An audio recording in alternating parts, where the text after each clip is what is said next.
네. 요한복음 6장 53절, 6장 전체 내용에 대해서 얘기를 나누겠지만 53절부터 55절까지 말씀만 잠깐 읽고요. 예수님의 살과 피 마시기란 제목으로 하나님 말씀 나누겠습니다. 53절 보시면 이 예수님께서 그들에게 이르시되 진실로 진실로 내가 너희에게 이르노니 너희가 사람의 아들의 살을 먹지 아니하고 그의 피를 마시지 아니하면 너희 속에 생명이 없느니라. 누구든지 내 살을 먹고 내 피를 마시는 자에게는 영원한 생명이 있나니 마지막 날에 내가 그를 일으키리라. 내 살은 참으로 양식이요 내 피는 참으로 음료이니. 예, 이 말씀이 있습니다. 오늘 이 본문은요, 이 로마 천주교회, 로마 카톨릭 교회라고 했습니다. 보통 우리나라에서는 카톨릭 교회라고 부르죠. 근데 카톨릭 교회라는 말보다 미국에서는 로먼 캐톨릭 처치라고 부릅니다. 왜냐면은 카톨릭 교회 하면 카톨릭 자체가 유니버설이라는 뜻이기 때문에 초대교회, 그러니까 예수님 돌아가시고 사도가 있었을 무렵 사도들이 죽고 이제 초대교회라고 불리우는 초창기 교회들이 있을 때 그 전체 교회를 가리켜서 캐톨릭, 전체 교회, 교계 이런 의미로 썼었어요. 그래서 캐톨릭 처치라고만 하면 캐톨릭이라는 단어 자체가 유니버설이라는 뜻이기 때문에 그러니까 우리 전체 교회, 예수님을 믿는 전체 교회라는 표현으로 썼단 말이죠. 그러니까 캐톨릭 처치라고만 쓰면 사실은 헷갈리는 거죠. 그러다가 이게 시간이 지나면서 예루살렘 교회, 안디옥 교회, 에베소 교회 여러 지역 교회들이 생겨났는데 로마라는 도시에 있는 그 교회가 점점 이렇게 커지고 로마라는 도시가 되게 중요한 도시고 유명한 도시고 하다 보니까 그 로마에 있는 교회가 커진 거죠. 커지면서 이 교회의 목사님이 다른 작은 도시들의 목사님들보다 훨씬 더 큰 권위를 갖고 있다.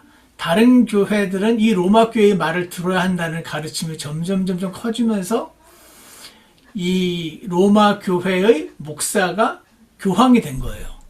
그래서 로마 교회의 목사가 교황이면서 다른 교회들은 이 로마 교회의 목사님의 말을 듣는 우리 요즘으로 치면 지교회 같이 되었다는 의미에서 캐톨릭 교회라고 미국에서는 안 부르고 로먼 캐톨릭 처치라고 부릅니다.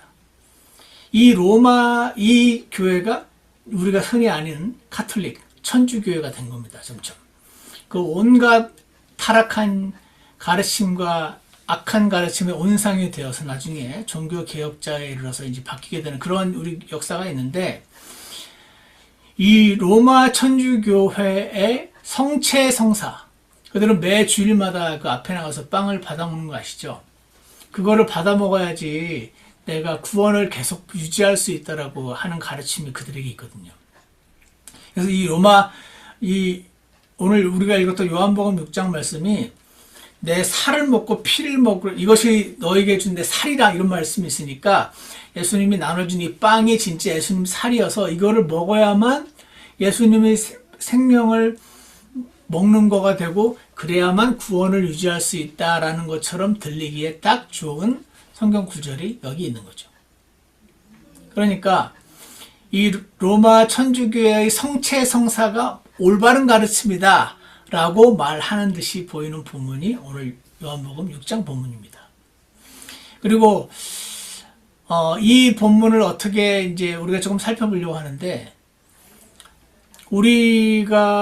우리뿐 아니라 모든 이 개신교회라고 불리우는 종교 개혁을 통해서 오직 믿음으로 예수님을 믿어서 구원을 받는다고 믿는 이걸 이제 복음주의라고 부르는데 이 복음주의 교회 오직 믿음으로 구원받는다는 사실을 아는 사람들 이 복음주의 교회들이 공통적으로 믿는 바가 성경은 문자적으로 이해하는 것이 맞다.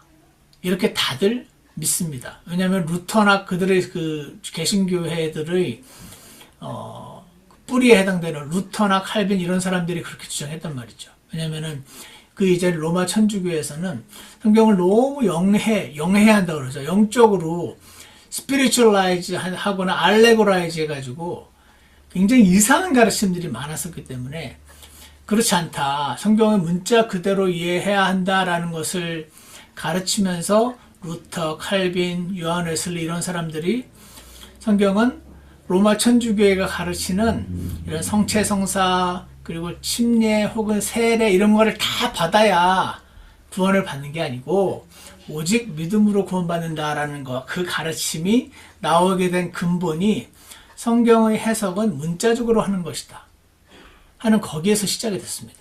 그래서 성경 해석은 풍의적으로나 비유적으로 해석해야 되는 게 아니고 문자적으로 해석하는 것이 맞다. 이것은 독립침례교 뿐 아니라 장로교, 감리교, 한마디로 로마 천주교회를 제외한 대부분의 교회들이 다 믿고 있는 바에 해당이 됩니다.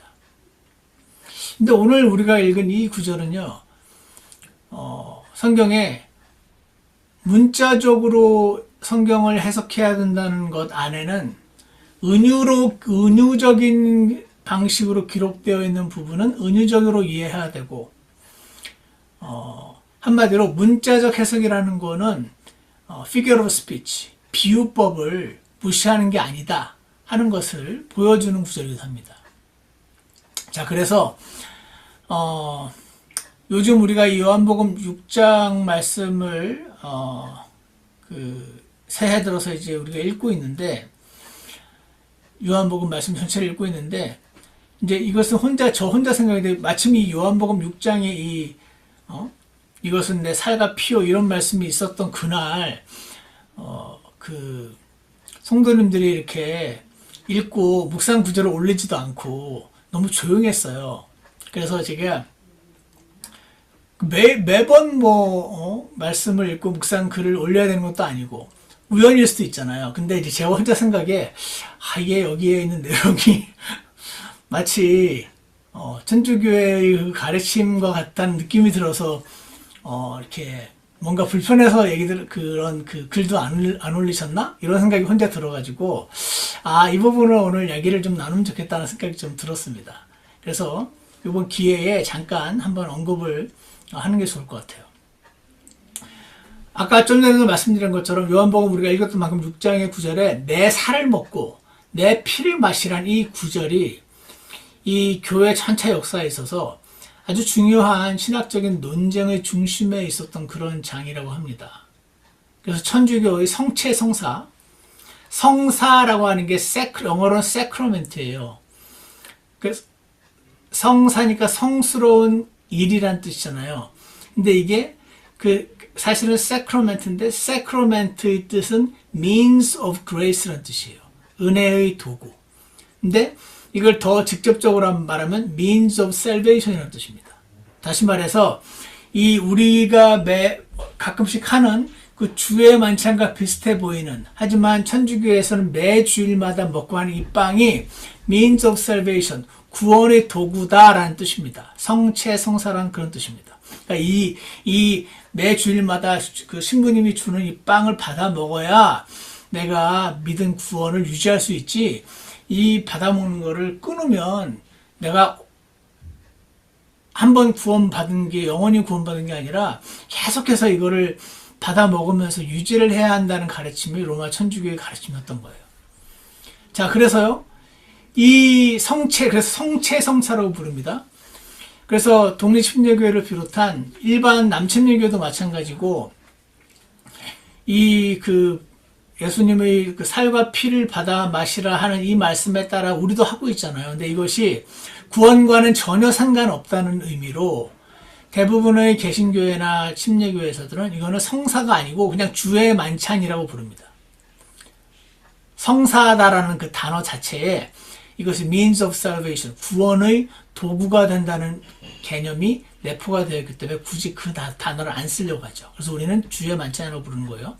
어쨌거나 이 성체 성사 교리가 교황권의 권위를 확립하는 데 큰 도움을 줬습니다. 이 천주교회는요, 이 구절을 문자적으로만 글자 그대로 해석을 했어요. 그래서 성체 성사에서의 빵과 포도주가 예수님의 실제 살과 피로 변화된다고 가르쳤습니다. 이거를 그래서 화채설이라고 부르죠. transubstantiation이라고 해가지고 사실은 그냥 빵이고 사실은 포도주스인데 이것이 신부가 이렇게 주문을 외우면서 라틴어로 주문을 외우면서 이게 transubstantiation, 예수님의 살과 피로 실제로 변화되어 버린다라고 가르쳤습니다. 그래서 신부가 이걸 나눠줄 때, 카톨릭 신부가 나눠줄 때 이걸 받아 먹으면서 예수님의 살을 진짜로 받아 먹고 있다라고 나는 믿는 거죠. 이게 천주교의 공식 가르침입니다. 이 가르침은 1215년에 제4차 라테란 공의회라는 것에서 공식화됐고, 이 성체 성사는 우리는 이 주의 만찬을 너희는 나를 위해서 기억하라, 기념하라는 의미로 우리는 그것을 하지만 이들은 기념이 아니에요. 영생을 유지하는 필수적인 구원의 수단으로 믿고 있어요. 이게 카톨릭 공식 교리입니다. 실제로 요즘의 카톨릭 교인들은 자기가 혼자 자기 생각대로 믿으니까 이렇게 안 믿을 수 있지만 어쨌거나 그렇습니다.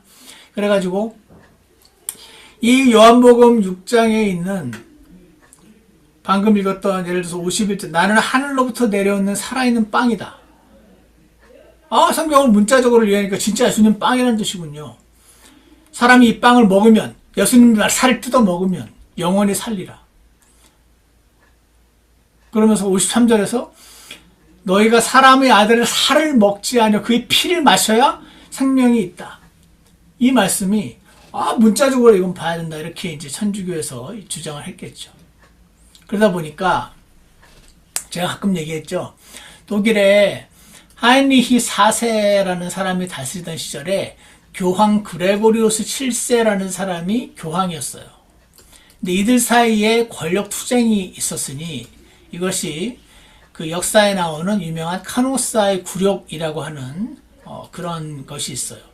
이때 교황이 자기가 원하는 사람들을 신부로 앉히고 그 주교로 앉히고 이렇게 해야 된다고 생각을 했는데 이 건방진 신성 로마 제국 즉 현재 그 독일 지역에 있는 그 독일 황제가 자기 마음대로 신부를 임명하고 막 그 대주교 이런 사람들을 막 자기 마음대로 임명하는 걸 보면서 교황이 화가 났어요. 그래서 교황이 어떻게 했냐면 이 하인리히가 통치하던 지역에 성체 성사를 중단한다라는 조치를 취해버렸습니다. 이 당시에 이들이 가르침은 이들이 믿고 있는 바는 그 천주교회 성도들이 믿고 있는 가르침은 내가 이거를 먹어야지 필수적인 구원의 수단인데 이거를 내가 비록 어렸을 때 세례도 받고 유아 세례도 받고 예수님도 믿는다고 고백도 했고 뭐도 했고 하지만 내가 매주마다 이걸 받아 먹어야 유지할 수 있는데 성체성사 금지령이 떨어졌으니 1주일, 2주일, 3주일째, 4주일째, 5주일째 지났는데 내가 계속 이거 성체성사를 못 받아 먹고 있으니까 내가 오늘 죽으면 지옥 가는 거 아닌가? 이렇게 된 거죠. 그러니까 어떻게 됐습니까? 황제 앞에 막 몰려가지고 제발 황제시여 고집 피우지 말고 교황 말을 좀 들어주십시오. 당신이 이렇게 버티다가 교황이 이거 안 풀어주면 우리는 완전 지옥 갑니다. 라고 말하면서 막 하니까 이 로마 황제가 독일 황제가 신성 로마 제국 황제가 굴복을 해버린 거예요. 이런 일들이 일어났어요. 이런 우스꽝스러운 하지만 실제적으로 이 정치와 사람들의 실제적인 삶에 영향을 미쳤던 그 일이 오늘 여러분과 제가 읽었던 이 구절을 어떻게 이해하느냐에 따라서 달라지는 놀라운 성경 구절의 이해가 별거 아닌 것처럼 보이는데 이거 사실은 별거 아닌 게 아니라 황제가 유럽 전역을 다스리는 강력한 통치 수단으로 사용되었다는 것은 참 놀라운 일이 아닐 수가 없습니다. 그래가지고 이제 어떻게 되냐면 이 교황이요, 이 하인리 황제를 파문해버리죠. 쫓아내버립니다. 그러니까 이때부터 어떻게 됩니까? 교황은 각 나라마다 황제가 있지만 이 황제보다 더 위에 있는 황제 중에 황제로서의 권력을 누리게 되는 겁니다. 이것을 만들어낸 것이 오늘 여러분과 제가 읽었던 요한복음 6장의 그 내용을 어떻게 이해하는가, 그걸 잘못 해석해버림으로 교황에게 강력한 통치 무기를 제공해준 웃지 못할 일이 일어났던 것입니다. 자, 그래서요, 이 교황의 이 정치적인 힘이 바로 요한복음 6장에 대한 잘못된 해석에서 비롯된 거예요. 그래서 성경을 해석하는 문제가 우리 삶에 정말 영향을 미치는 매우 실제적인 문자라는 것을 보게 됩니다. 그래서 예수님은요, 많은 경우에 이제 문자적으로 말씀하시죠. 여러분과 제가 구원을 받았잖아요. 구원을 받았다는 말은 예수님이 흘리신 피가 나의 죄를 위해서 흘려졌다라고 적혀있는 그 말을 문자 그대로 믿었잖아요. 그러니까 그 성경 구절을 문자 그대로 믿어본 적이 있는 사람들인 거죠, 우리는. 그 문자가 적혀있는 그대로 믿어서 구원을 받은 거죠. 그래서 성경의 굉장히 많은 부분들은 문자 그대로 이해하면 되는데, 때때로 성경은 상징적이고 은유적인 표현을 쓸 때도 있습니다. 이것은 성경뿐 아니라 여러분과 저도 마찬가지예요. 우리도 살면서 제가 가끔 언급하듯이 내가 오늘 무슨 어디 뉴욕에 놀러 갔는데 거기서는 스타 봤다? 그러면은 그러면 누구 봤어? 영화배우? 가수? 뭐 이렇게 물을 거 아니에요. 왜냐면은 그 문맥에서 스타는 은유법이죠, 은유법. 유명 연예인을 상징하는 은유법이잖아요. 스타라는 그 진짜 별을 봤다는 말은 아닐 거 아니에요. 그러니까 우리도 일상생활에서 은유법을 너무 자연스럽게 사용하기 때문에 이게 내가 지금 그 figure of speech, 수사법을 사용하고 있는지 없는지 인식조차 못하고 사용하는 경우가 많아요. 하지만 우리는 그냥 그 문맥에 따라서 자연스럽게 그 스타라는 단어의 의미를 이해하죠. 마찬가지로 성경도 예수님이 문자적으로 말씀하시다가도 때때로 은유적인 표현을 쓰실 때가 있어요.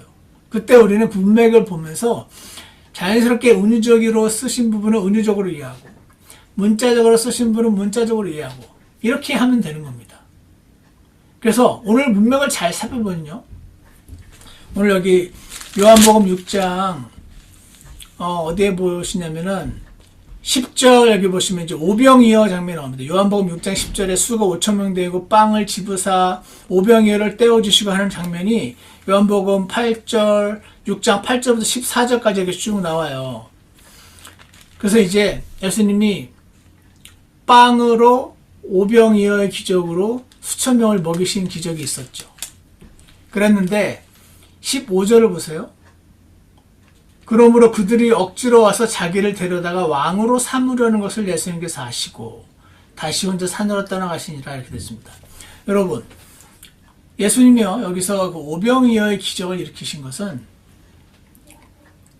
예수님이 예전에 모세가 하늘에서 만나를 내려오게 만들어서 그 이스라엘 백성을 먹였던 바로 그 모세와 같은 대언자가 바로 나다. 즉 모세가 예언을 했던 나와 같은 대언자가 앞으로 올 건데 너희는 그의 말을 들으라 라고 말했던 그 대언자가 바로 나다. 내가 바로 너희가 기다리는 메시아다. 그 주장의 근거로서 오병이어의 기적을 일으켰던 거예요. 오병이어를 보고 이들은 뭐를 깨달았어요? 저분이 다 같이 신명기 18장을 잠깐 보십시오. 신명기 18장 보시면 신명기 18장 15절에 이런 말이 나옵니다. 신명기 18장 15절에 주 내 하나님께서 내 한가운데서 곧 내 형제들 중에서 나와 같은 대언자 하나를 너를 위하여 일으키리니 너희는 그의 말에 귀를 기울일지니라. 이 말씀 때문에 유대인들은 대대로 앞으로 메시아가 올 건데 그분은 모세와 같은 대언자라고 하셨어. 이거를 다 알고 있었어요.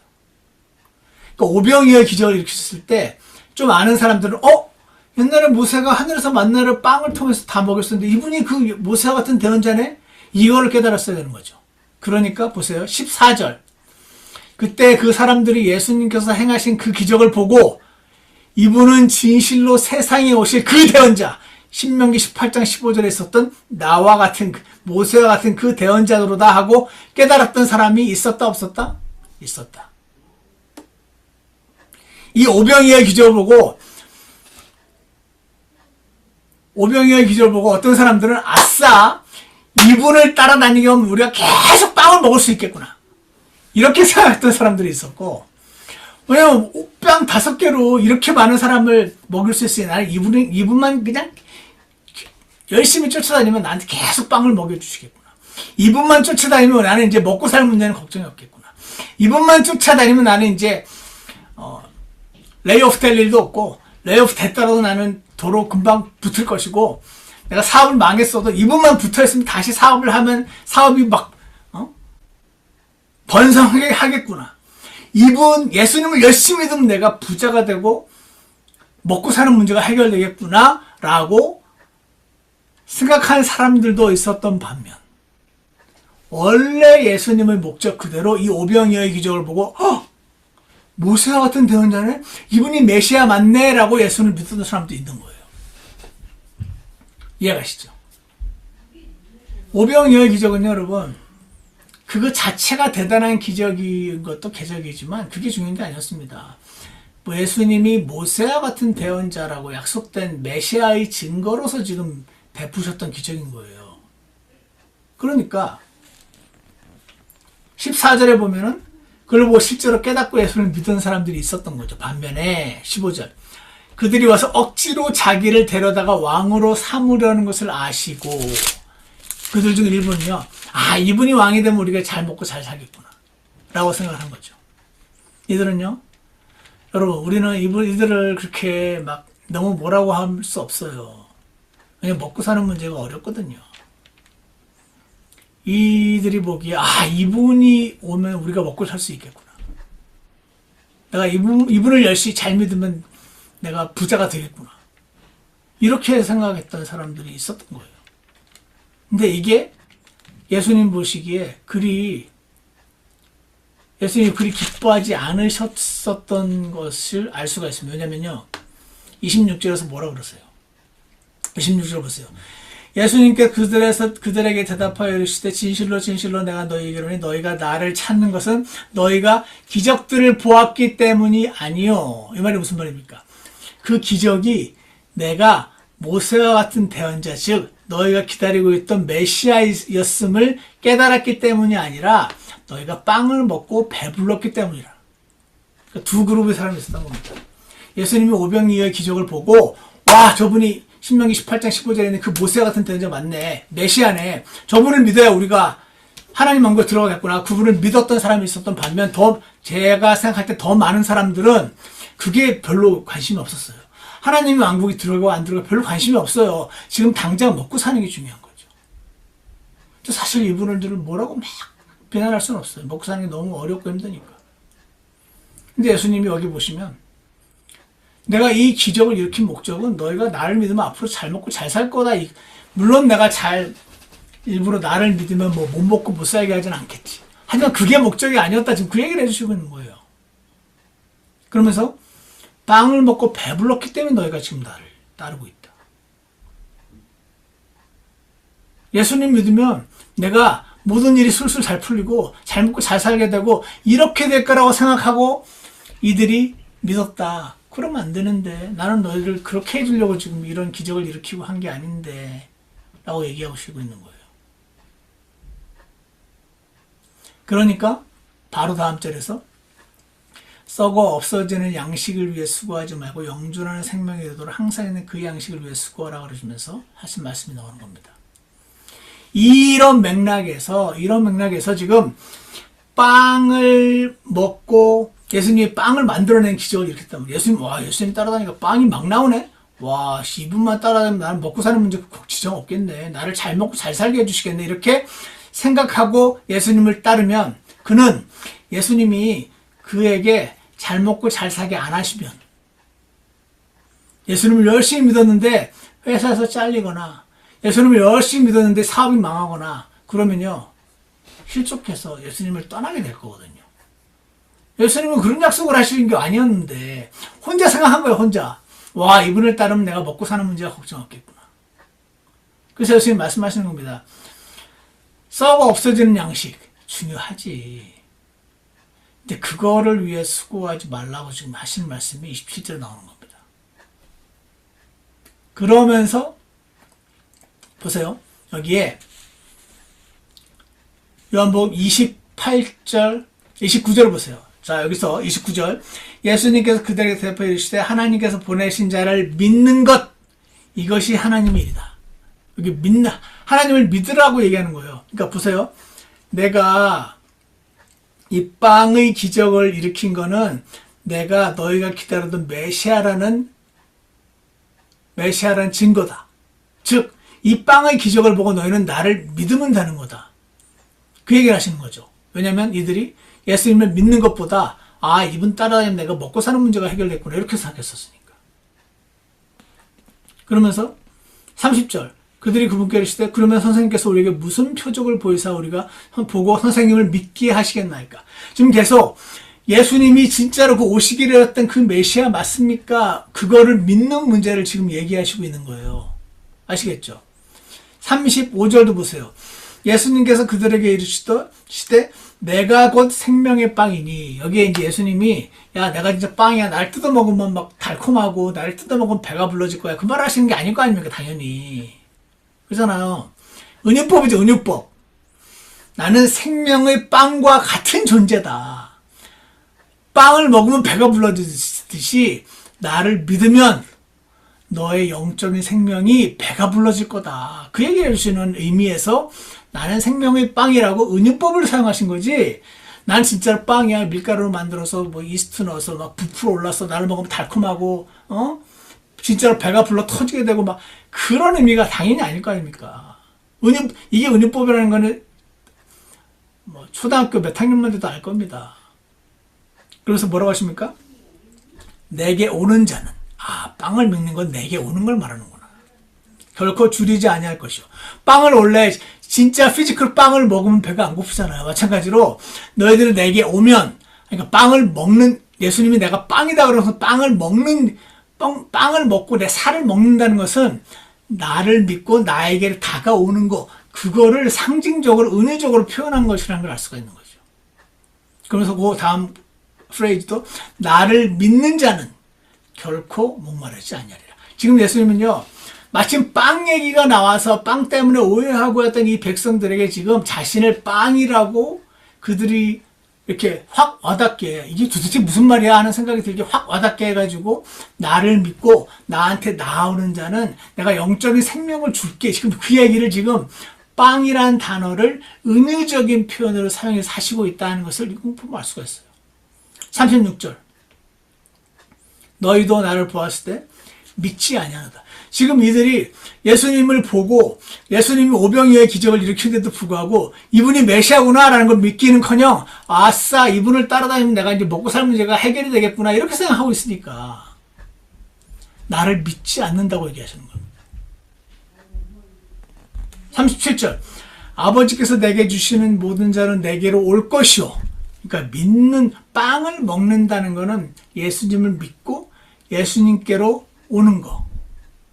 이거를 가리키는 표현이다 하는 것을 이 전체 문맥을 통해 우리가 알 수 있는 거예요. 40절 보세요. 나를 보내신 분의 뜻은 이것이니 곧 아들을 보고 그를 믿는 모든 자가 영존하는 생명을 얻는 것이라. 여기 나와 있잖아요. 지금 요한복음 전체 문맥은 지금 오병이어의 기적을 보고 예수님이 메시아라는 걸 믿었어야 되는 그들이 그건 안 믿고 아싸 이분 따라다니면 내가 부자가 되겠구나. 내 자식이 잘 되겠구나. 내가 사업이 잘 되겠구나. 이렇게 생각하는 사람들에게 그게 아니다. 빵을 먹어야 된다. 그 말은 나를 믿고 나한테 나오는 자를 내가 찾고 있다. 그 얘기를 좀 하시고 있음을 우리가 이 요한복음 6장을 통해서 계속 알 수가 있는 거예요. 40절에도 있었죠? 44절도 보세요. 나를 보내신 아버지께서 이끌지 아니하시면 아무도 내게 올 수 없으며 이거 또 온다는 말이 나오잖아요. 지금 예수님께 나오는 거, 예수님을 믿는 거, 예수님을 메시아로 믿는 거 그것을 위해서 믿을 수 있게 오병이어 기적까지 일으켜가지고 딱 그걸 보자마자 와 옛날에 모세가 하늘에서 만나는 빵을 내렸었는데 그래서 이 광야에서 수많은 사람들을 먹였는데 이분이 지금 오병이어를 통해서 수많은 사람들을 먹이네. 이분이 그 모세와 같은 그 대언자네 신명기 18장 15절에 있었던 그 대언자네 이분이 메시아 맞네라고 믿어서 하늘 왕국에 들어가게 하시려고 지금 말씀을 하고 있는데 이들이 엉뚱하게 그걸 안 믿고 아싸 이분 따라다니면 먹고 살 수 있겠구나.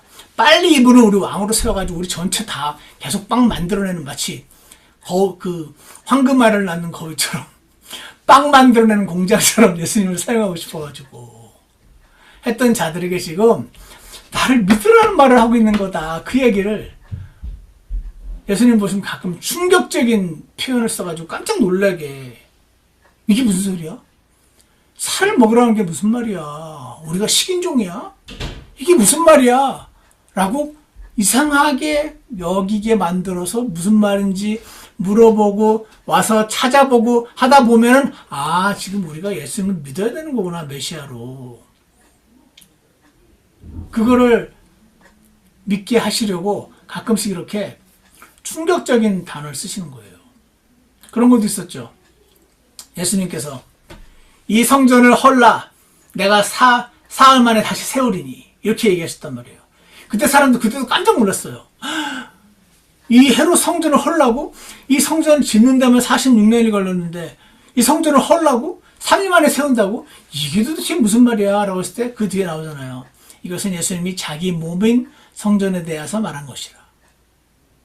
그러니까 예수님이 내가 바로 성전이다. 즉 성전에 와서 사람들이 하나님을 만나는 것처럼 지금은 내가 성전이니 너희들이 나를 통해서 하나님을 만나는 거다. 그 말을 이렇게 길게 안 하시고 이 성전을 헐라 내가 3일 만에 세우리니, 이렇게 깜짝 놀랄 만해 귀를 관심을 확 땡기는 그런 방식으로 사용한 거 아닐까요? 내 살을 먹으라 그러면 이게 무슨 말이야? 우리가 식인종이야? 내 피를 마셔라. 율법에 피를 마시는 자는 다 돌로 쳐 죽이라고 하는데 이게 무슨 소리야? 이렇게 궁금하게 만들려고. 그래서 잘 뜯어보면 와, 여기 있네. 29절, 30절, 35절, 36절, 37절, 40절, 44절, 47절. 진실로 진실로 내가 너희에게 이르노니 나를 믿는 자에게는 영존하는 생명이 있느니라. 계속해서 그 얘기가 있잖아요. 나를 믿으라고. 예수님이. 여기서 믿으라는 건요, 예수님이 오기로 약속하셨던 바로 그 모세와 같은 대언자, 즉 메시아다라는 걸 믿는 걸 말하는 거죠. 이걸 지금 믿으라고 얘기하는 거예요. 그러면서 믿는 것이 바로 이제 50절부터 이제 은유적인 표현으로 이것은 하늘로부터 내려오는 빵이므로 내가 빵이야. 사람이 그것을 먹으면, 즉 나를 믿으면 죽지 아니하리라. 51절 나는 살아있는 빵이니 사람이 이 빵을 먹으면, 즉 예수님을 믿으면 영원히 살리라. 그 말을 하고 있는 거잖아요. 53절 사람의 아들이 살을 먹고 피를 마셔야 생명이 있다. 즉 나를 믿고 나에게 나아오고 크고 그래야 너희가 생명을 얻게 된다. 그 얘기를 하시는 거죠. 56절 내 살을 먹고 내 피를 마시는 자는 내 안에 거하고 나도 그 안에 거하느니라. 그래서 사실 살을 먹고 피를 마시고 하는 건 요 끝에 50절부터 56절까지 말씀이에요. 그 앞에는요 전부 나를 믿으면 이 나와 있단 말이죠. 그러니까 요한복음 6장 전체 문맥은 예수님이 지금 오병이어 기적을 통해서 예수님을 믿었어야 하는 자들이 예수님을 믿기는커녕 아싸 이분 믿으면 내가 이제 사업도 잘 되고 먹고 사는 문제도 해결되고 병도 낫고 이렇게 되겠구나 라고 생각하는 자들에게 물론 내가 나를 믿는 자를 일부러 병 걸리게 하고 일부러 가난하게 만들진 않겠지. 하지만 그게 지금 포커스가 아니야. 나를 믿어야 돼. 왜냐면 내가 바로 그 오기로 했던 그 모세와 같은 대언자, 신명기 18장 15절에 일어났던 그 사람이야. 그 증거로 내가 빵을 이렇게 오병이어를 만들었잖아. 하늘에서 만다빵 내렸듯이 내가 모세와 같은 대언자야. 나를 믿어야 돼. 이 얘기를 지금 어마어마하게 하고 있는 겁니다. 근데 사람은요 귀가 어두운 거죠. 그들의 관심은 먹고 사는 거예요. 먹고 사는 건 중요하잖아요.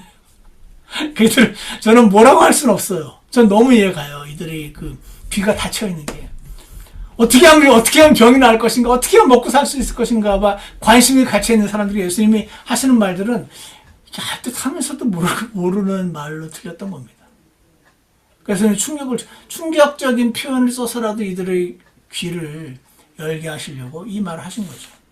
다시 말해서 예수님의 살과 피를 마시는 이야기는 이 끝부분에 잠깐 나오고 요한복음 6장 전체가 예수님이 바로 내가 빵과 같이 어떤 사람이 빵을 먹으면 배가 부른 것처럼 나를 먹으면, 즉 나를 믿으면 그 사람의 영적인 생명이 꽉 채워지고 내가 바로 모세와 같은 대언자임을 믿게 되면 그가 하나님 왕국에 들어가고, 난 지금 이 얘기를 너에게 해주러 왔는데 이들은 지금 이 기회가 안 들리는 겁니다. 아, 이분만 잘 따라다니면 나는 먹고 사는 문제가 해결되겠네.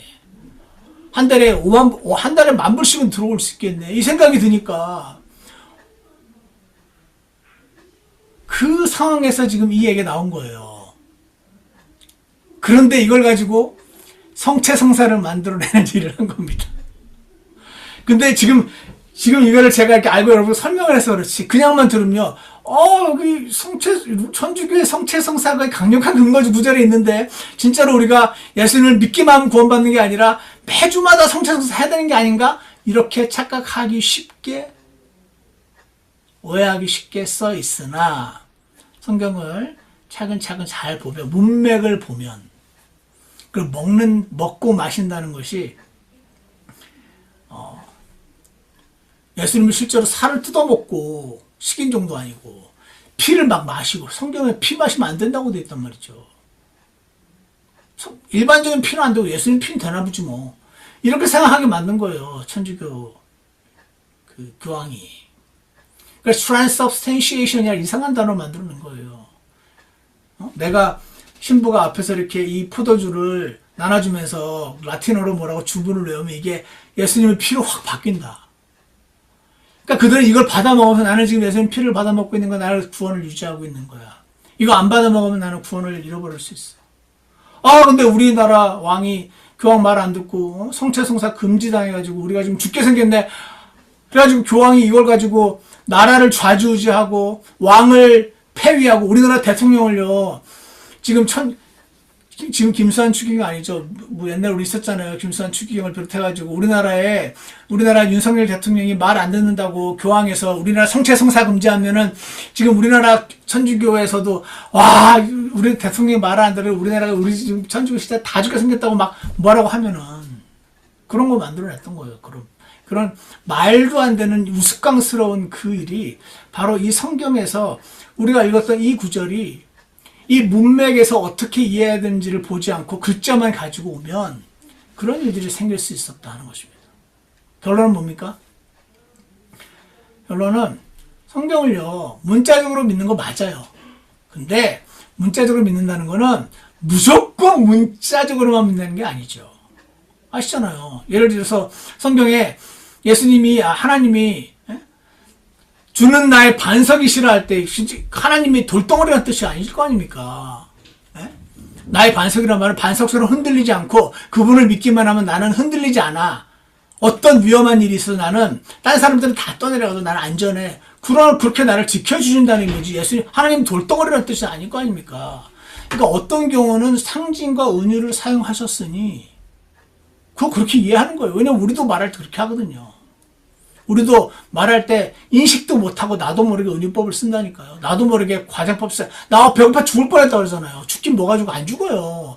근데 과장법을 쓰잖아요. 나도 모르게. 강조하려고. 말을 하다 보면 과장법도 쓰고 은유법도 쓰고 직유법도 쓰고 우리도 막 쓴단 말입니다. 그걸 무조건 문자 그대로만 봐야 된다는 뜻은 아닌 겁니다. 문자적인 해석이라는 것은. 그래서 오늘 제가 설명드린 것처럼 요한복음 6장을 전체적인 문맥을 보니까 예수님이 지금 오병이어의 기적을 통해서 자신이 모세와 같은 대언자라는 사실을 보고 믿으라는 말을 이렇게 지금 내 살을 먹고 피를 마시라고 하신 것이구나 하는 거 금방 알 수 있잖아요. 그러니까 우리는 이거를 예수님을 믿으면 구원을 받는 거지. 그걸로 끝이에요. 이걸 받아 먹으면 유지할 수 있고 안 받아 먹으면 구원을 유지하지 못하면 예수님의 믿음으로 구원받는 게 아니라 예수님의 믿음 플러스 성체성사로 구원받는 거죠. 그러므로 우리는 성경에서 나와 있는 이 구절이 언뜻 보면 천주교의 성체성사를 지지하는 것처럼 보이나 사실은 그렇지 않다 하는 것을 제 생각에는 객관적으로, 양심에 저는 진짜 꺼리낌 하나 없이 이것은 예수님을 믿는 것을 가리키는 것이지 문자적으로 글자 그대로 피와 살을 뜯어먹고 성체성사에 참여해서 그렇게 해야지 구원을 유지할 수 있다는 뜻이 아니다라고 저는 확신합니다. 여러분도 그러시죠? 그래서 문맥을 고려해서 정직하게 들여다보고, 오늘 제가 한 가지만 얘기할 거예요. 데이빗 쿠퍼라는 사람이 그 말을 했어요. 무슨 얘기를 했냐면 When the plain sense of scripture makes common sense, 그 성경의 그냥 평범한 뜻이 상식적으로 이해가 되면 seek no other sense, 특별히 다른 뜻을 찾지 마라. 근데 오늘 우리가 읽었던 구절은 예수님이 살을 뜯어먹고 피를, 이거는 커먼한 것이 아니지. 여기에는 뭔가 다른 은유적으로 해석해야 되는 걸 하는 것을 이해할 수 있는 것이죠. 그래서 아주 평범하게 이해하되 어떤 경우에 그 이해가 안 가는 구절이 나오면은 이것은 혹시 비유를 쓰신 건가? 혹시 상징을 쓰신 건가? 과장법을 쓰신 건가? 이렇게 접근하는 방법이 전체를 가리켜서 grammatical historical interpretation이다. 문자적 해석이다. 라고 부르는 것입니다. 그래서 우리는